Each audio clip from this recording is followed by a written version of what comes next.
Je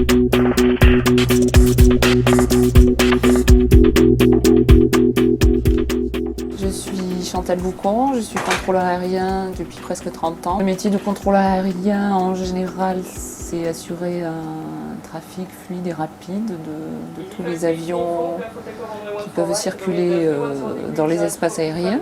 Et tout ça dans un maximum de sécurité et de rapidité.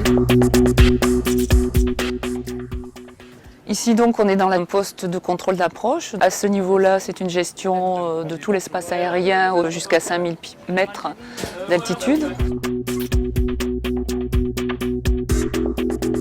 Il faut avoir une très bonne réactivité. C'est un métier en temps réel avec des situations qui évoluent tout le temps. Une capacité d'analyse pour détecter les conflits et puis savoir faire passer disons avec diplomatie mais fermeté toutes les instructions qu'on peut donner aux pilotes. J'ai un avion qui est en train d'arriver, donc il va falloir que je finisse de le guider pour qu'il se mette en approche. Corsica, Québec uniforme, tournez à gauche, cap 240, poursuivez la descente 3000 pieds, QNH 1027. À gauche 240, on poursuit la descente 3000 pieds, QNH Corsica, Québec uniforme. Donc voilà, je vais l'amener pour arriver donc vers la finale.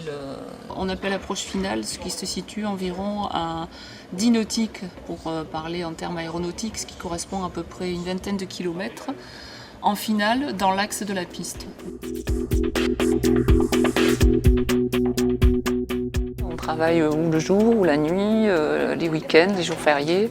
Devant ces contraintes-là, on a quand même des jours de repos et donc on peut apprécier d'être en repos en semaine, mais peut-être pas forcément le week-end. Donc ici on a affaire à un avion commercial qui vole aux instruments, donc qu'on va guider totalement depuis qu'on l'a en contact jusqu'au posé. On connaît en temps réel, donc comme je vous disais, l'altitude, la vitesse et tout ça. Et le contrôle d'approche consiste à amener les avions à se présenter en finale les uns derrière les autres à une certaine distance, pour essayer d'écouler le trafic de façon sûre, c'est-à-dire qu'il n'y ait pas de conflit ou d'accident, et de façon rapide. C'est un concours d'entrée dans la fonction publique qui se passe au niveau Bac+2.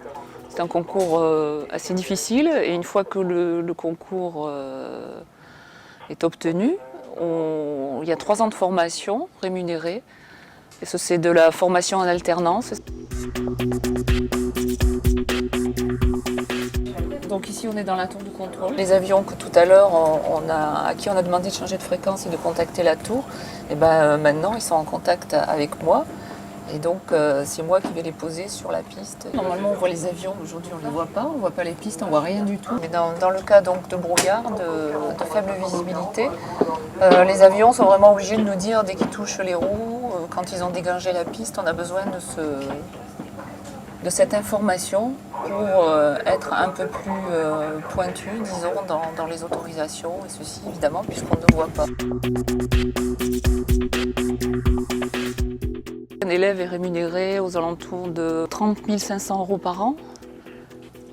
Ensuite, en milieu de carrière, un contrôleur touche environ, on va dire, 60 000 € par an. Alpha India a contacté Saint-Martin 121 décimal 825.